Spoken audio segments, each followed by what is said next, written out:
ये चैनल केवल मनोरंजन के लिए है। हम किसी भी तरह के अंधश्रद्धा को बढ़ावा नहीं देते।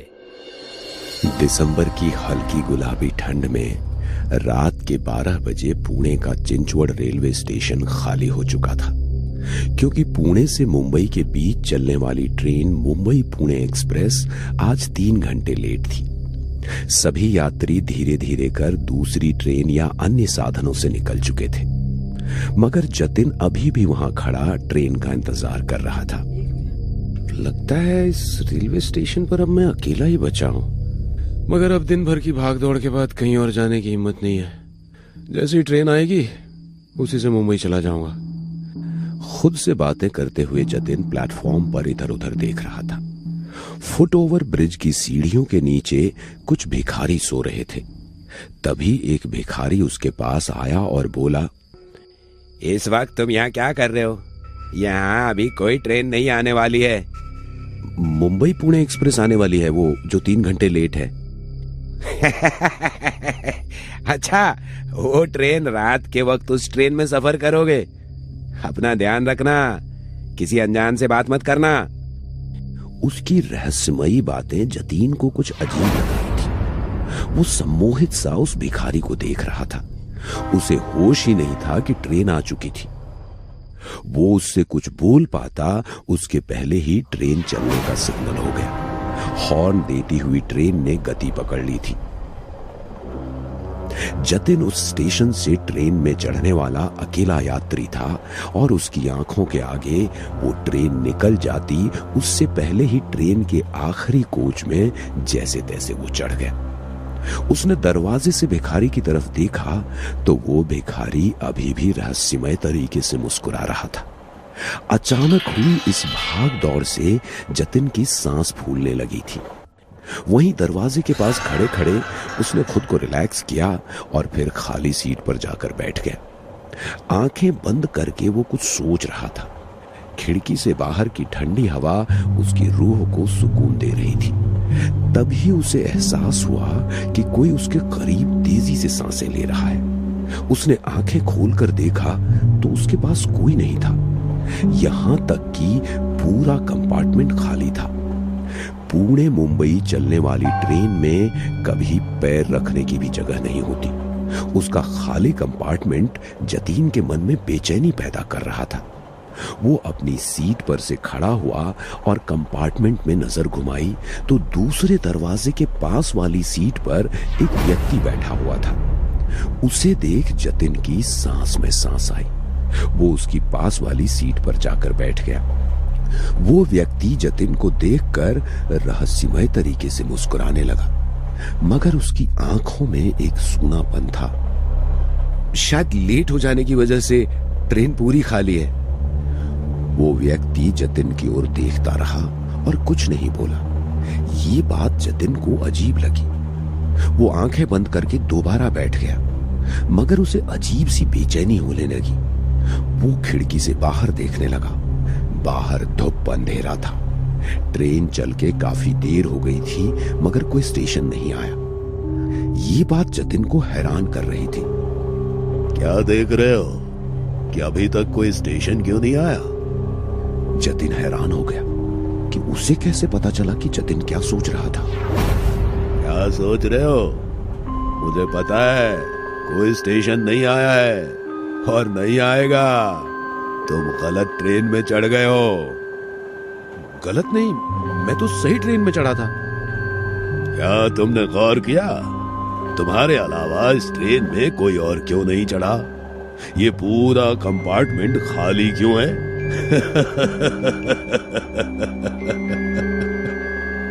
जतिन को अब उसकी बात पर यकीन हो रहा था। उसने गेट के पास खड़े होकर देखा तो बाहर सिर्फ अंधेरा नजर आ रहा था।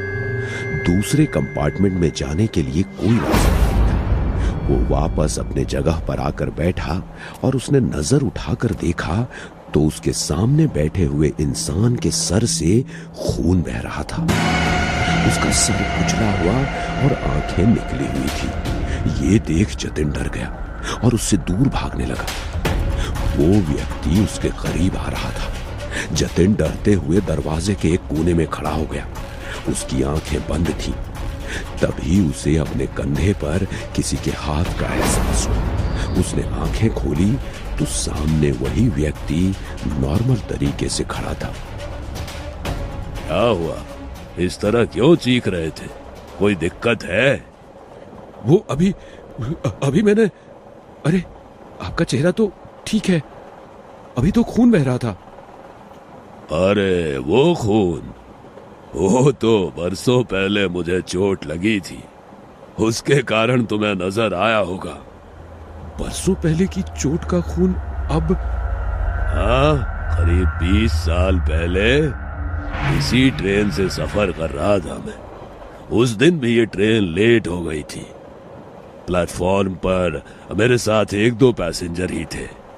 मैं ट्रेन में चढ़ा तो मेरे पीछे कुछ शराबी भी चढ़ गए। पूरी ट्रेन खाली थी। उसके बावजूद जगह के लिए मेरे साथ हाथापाई करने लगे और थोड़ी सी बहस हुई तो उन लोगों ने मुझे चलती हुई ट्रेन से बाहर फेंक दिया। मेरा सर बिजली के पोल से टकराया और उसमें से खून की धार बह गई। मैं पटरी पर गिर गया।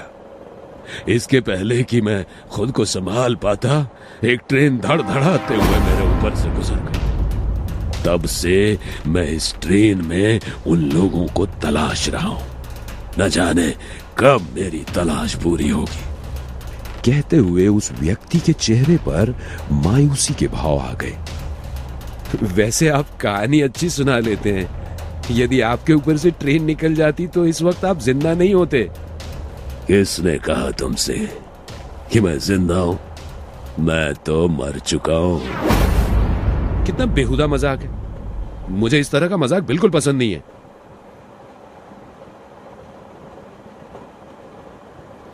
कहते हुए जतिन खिड़की के बाहर देखते हुए अगले स्टेशन के आने का इंतजार करने लगा, मगर ट्रेन किसी स्टेशन पर रुक ही नहीं रही थी। तुम इंतजार करते रहोगे लेकिन ये ट्रेन नहीं रुकेगी। कहते हुए उस व्यक्ति का हुलिया बदलने लगा। कुछ देर पहले जतिन को वो जिस रूप में नजर आया था वैसे ही भयानक रूप में उसके सामने था। डरते हुए जतिन ने चेन खींचकर ट्रेन को रोकने की कोशिश की, मगर जैसे ही उसने चेन खींची ट्रेन की स्पीड और बढ़ी। झटका लगने के कारण वो जमीन पर गिर गया और वो व्यक्ति उसके सामने आ गया। मैंने तुम्हारा क्या बिगाड़ा है? क्या चाहते हो मुझसे? मैं तो तुम्हें जानता भी नहीं, मुझे जाने दो। कहते हुए जतिन उससे दया की भीख मांगने लगा, मगर वो व्यक्ति उसे और डराने लगा। उसके सर से बहने वाला खून जतिन के ऊपर गिर रहा था। डर के कारण जतिन की हालत खराब होने लगी। तभी अचानक वो व्यक्ति पीछे हट गया। जतिन ने राहत की सांस ली। क्या तुम सच में मेरी मदद कर सकते हो? मुझे छोड़ दो, मैं आपके लिए कुछ भी करने को तैयार हूं। जतिन ने कह तो दिया था, मगर डर के कारण उसकी हालत खराब थी। वो जिंदा लाश की तरह आंखें फाड़े उसे देख रहा था। मुझे मुक्ति चाहिए, बोलो, दिला सकते हो मुझे मुक्ति? मुक्ति? मगर मैं आपको कैसे मुक्ति दिला सकता हूं? जतिन का दिल तेजी से धड़क रहा था। उसकी धुंधली समझ में ये बात साफ हो चुकी थी कि वो किसी सामान्य स्थिति में नहीं था। ट्रेन, वो व्यक्ति और पूरी रात सब कुछ एक बुरे सपने जैसा लग रहा था, जिससे वो जाग नहीं पा रहा था। उसकी आंखों में डर और उलझन थी, मगर उसके सामने खड़ा शख्स उसे जाने ही नहीं दे रहा था। मैं आपको मुक्ति कैसे दिला सकता हूं? वो व्यक्ति अब गंभीर हो चुका था। उसकी आंखों में अब वो सूनापन नहीं था। उसने धीरे से कहा, ये ट्रेन उस रात से अब तक चल रही है। हर बार एक नया यात्री चढ़ता है और फिर उसी की तरह भाग्य को जीता है। जतिन पूरी तरह स्तब्ध था। उसकी सांसें थम गईं। उसके दिमाग में सवाल उठने लगे, कहीं वो भी तो इस ट्रेन में हमेशा के लिए फंसने वाला नहीं। तुम मुझे मुक्ति दिला सकते हो अगर तुम इस ट्रेन की गुत्थी सुलझा सको। मुझे इस ट्रेन से कोई बाहर निकाल सकता है तो वो तुम हो।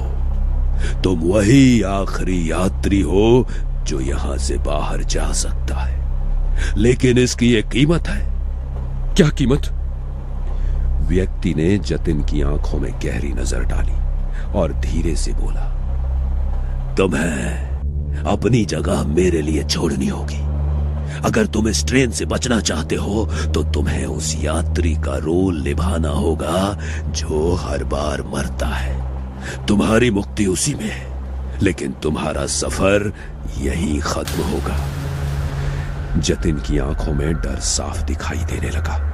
उसकी समझ में नहीं आ रहा था कि वो क्या करे। बाहर कोई स्टेशन नहीं था और ट्रेन रुकने का नाम ही नहीं ले रही थी। व्यक्ति की बातों में छिपे रहस्य ने उसकी हालत और खराब कर दी थी। अब वक्त कम है, चुन लो। या तो तुम मुझे मुक्त करोगे और खुद इस ट्रेन का हिस्सा बन जाओगे, या फिर अगली मंजिल तक तुम्हारी कहानी भी खत्म हो जाएगी। जतिन के सामने अब केवल दो विकल्प थे। या तो वो खुद को इस ट्रेन का हिस्सा बना ले और उस आदमी को मुक्त कर दे, या खुद ही हमेशा के लिए इस ट्रेन का एक भूत बन जाए। जतिन ने हिम्मत जुटाई और एक बार आखिरी बार खिड़की के बाहर देखा, लेकिन अब वहां केवल घना अंधकार था और ट्रेन की गड़गड़ाहट उसके दिल के धड़कनों के साथ एक हो गई थी। उसका दिमाग ठंडा हो गया था और वो धीरे धीरे उस अजनबी की ओर बढ़ा। ठीक है, मैं तुम्हें मुक्त करूंगा। जैसे ही जतिन ने ये शब्द कहे, ट्रेन अचानक रुक गई। घबराहट के बावजूद जतिन ने महसूस किया कि पूरा कंपार्टमेंट एक ठंडी हवा से भर गया था। वो व्यक्ति मुस्कुराया और धीरे धीरे हवा में घुलने लगा। अब तुम इस ट्रेन के नए यात्री हो। मुक्ति तुम्हारी भी आएगी जब कोई और इस ट्रेन में चढ़ेगा। जतिन अकेला खड़ा रह गया। ट्रेन के दरवाजे खुल चुके थे, मगर अब वो जानता था कि वो यहां से कभी नहीं निकल पाएगा। अगले स्टेशन पे कोई नया यात्री उसका इंतजार कर रहा था और एक दिन शायद कोई और उसकी मुक्ति की कीमत चुकाएगा। ट्रेन फिर से चल पड़ी, मगर अब जतिन जानता था कि इस सफर की कोई मंजिल नहीं थी, बस इंतजार था अगले यात्री का। हेलो दोस्तों, हमारे गेमिंग चैनल को भी सब्सक्राइब कर लो, जहां हम लाइव आते हैं और आप भी हमारे साथ लाइव गेम खेल सकते हैं और चैट कर सकते हैं। गेमिंग चैनल की लिंक डिस्क्रिप्शन में है।